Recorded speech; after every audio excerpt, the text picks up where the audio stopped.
Retired Staff Sergeant Robert Bartlett is an advisor to United Against Nuclear Iran, a very influential group on this issue.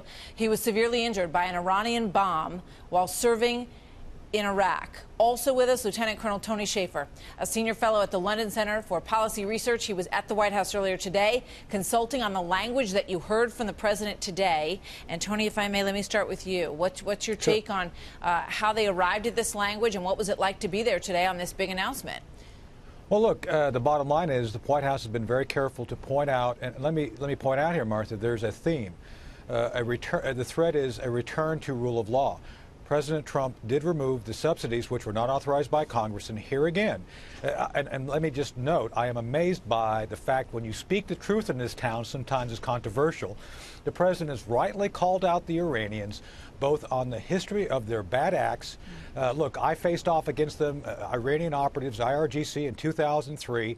It's in my book, Operation Dark Heart, as well as, Martha, pointing out the fact that they have failed to meet their obligations within the framework of the agreement. The Pentagon, I got from my sources in the Pentagon 3 months ago, they were not complying. So, simply put, the president, I think, has outlined a very strong both policy, well-reasoned arc of why we had to take a step back, why he's not certifying the deal, and frankly, talking about what we need to do to now push them into some level of compliance and not doing the bad acts against the neighbors and, frankly, trying to kill American citizens. Yeah.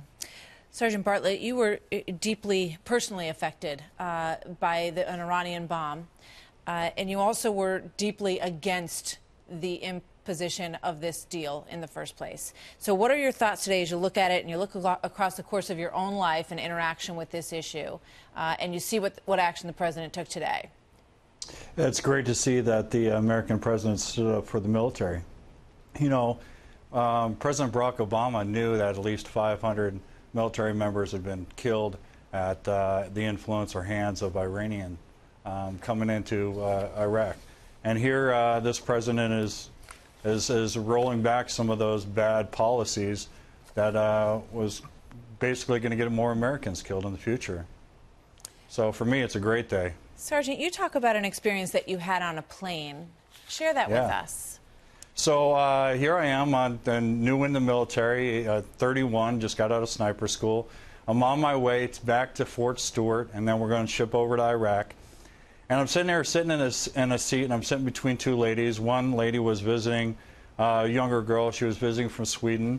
And this other lady was next to me. And you could see that she was Middle Eastern descent. And so I, of course, you know, I'm a single guy, started talking to the one on my right, when I should have been talking to the lady on my left, because by the time the plane landed, I talked to her, and she was an Iranian, Iranian-born American, and now a professor at ASU in the math department. And she had actually said to me, she says she loves this country, and she was willing to die for it. And then, you know, 6 months later, I'd be hit by an Iranian bomb. Wow. So when I heard the president talk about the good Iranians that are there, and it's not just, it's not grouping them all into one, it's the regime. It's a great point. And Tony, there was a very interesting piece in the Journal yesterday about how the other thing that this president needs to do is to empower the opposition in Iran. And this article said that they see Iran as very much in the same stages of the game as the Soviet Union was in its final years. Do you agree with that? Oh, absolutely. Look, President Obama missed a huge opportunity to support the Green Movement back in 2009. Instead, he supported the Arab Spring. We should have fought for a Persian Spring. And that's what President Trump is going to push for now, because the Iranian people, the Persians, are not our enemy. It is the mullahs. It is their very severe form of this Islamic extremism which rules them, and we need to deal with that directly. It's a great point. And, you know, the power and the inspiration of freedom lies deep in the heart of the people in Iran, and we hope that it's pursued. Thank you so much to both of you for being here tonight. Sergeant, many thanks, and thanks for your service as well to this country.